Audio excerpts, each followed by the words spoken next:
আমাদের এক দফাটি হলো শেখ হাসিনা সহ এই সরকারের পতন এবং ফ্যাসিবাদের বিলোপ।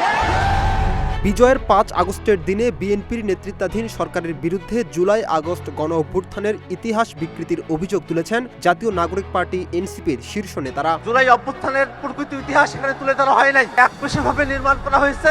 এক দফার যে ঘটনা সেটাই ডকুমেন্টারিতে প্রদর্শিত হয় নাই। বুধবার জুলাই গণ অভ্যুত্থান দিবস উপলক্ষে রাজধানীর চীন মৈত্রী সম্মেলন কেন্দ্রে মুক্তিযুদ্ধ বিষয়ক মন্ত্রণালয় জুলাই গণ অভ্যুত্থান নিয়ে একটি ডকুমেন্টারি দেখায়। সেখানে ৩ আগস্টে ঘোষিত জুলাইয়ের এক দফার উল্লেখ করা হয়নি এবং বৈষম্য বিরোধী ছাত্র আন্দোলনের নাম চিহ্ন পর্যন্ত রাখা হয়নি, এমন অভিযোগ করেছেন জাতীয় নাগরিক পার্টি এনসিপির উত্তরাঞ্চলের মুখ্য সংগঠক সার্জিস আলম। শুধু কি তাই, ডকুমেন্টারি থেকে নাহিদ ইসলামকে এক দফার ঘোষক বাদ দিয়ে তারেক রহমানকে দেখানো হয়েছে। Long march to Dhaka Asif Mahmud Sajib ভুইয়ার নাম উল্লেখ রাখা হয়নি বলেও অভিযোগ করেছেন জাতীয় নারী শক্তির আহ্বায়ক মুনিরা শারমিন।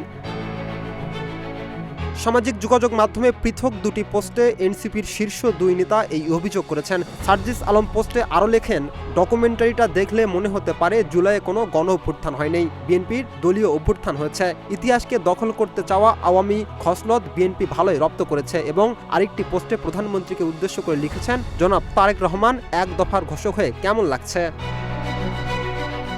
একই সময় এনসিপির মুখপাত্র আসিফ মাহমুদও উপহাস করে একটি পোস্ট করেছেন। পোস্টে একটি ছবি যুক্ত করে লিখেছেন, এক দফার ঘোষক প্রধানমন্ত্রী জনাব তারেক রহমান এবং লং মার্চ টু ঢাকার ঘোষক জনাব মির্জা ফখরুল ইসলাম আলমগীর গণভবন ঘেরাও দিতে যাচ্ছেন।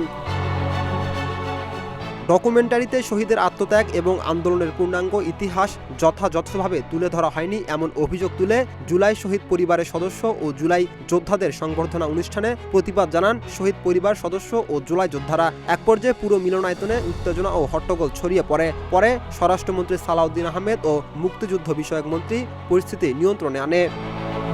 রাকিব হাসান, ইত্তেফাক নিউজ।